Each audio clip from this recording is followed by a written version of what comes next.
Nire liburu gogokoena. Izenburua, Tximeleta belarriak. Idazlea, Luisa Aguilar. Ilustratzailea, Andre Nebar. Jatorrizko hizkuntza gaztelania.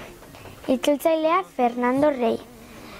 Non erosi, edozein elkarren, eta prezioa 13 euro.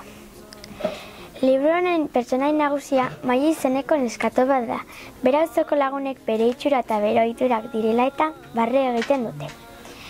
Belarri handiak dituela esaten diote, eta baina Mailik bere amaren gomendioa jarraituz belarri tximeletak dituela esaten diete. Bere lagunek esaten diotenari erantzun original eta polit bat dauka beti. Ez da sekula sarretzen edo tristetzen, gainera oso jarrera positiboa dauka iruzkin hauen aurrean.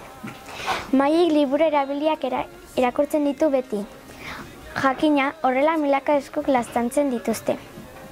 Maili neska alai eta jator bat da, pertsonalitate handikoa.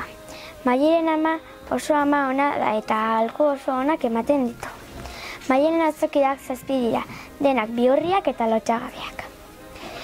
Nire ustez, liburu honek oso mezu polita dakar eta gainera ikasgai bat erakusten du.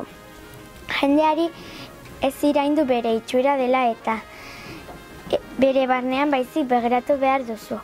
Marrazkia ere gustatu zait oso polita, koloretsua eta originala delako.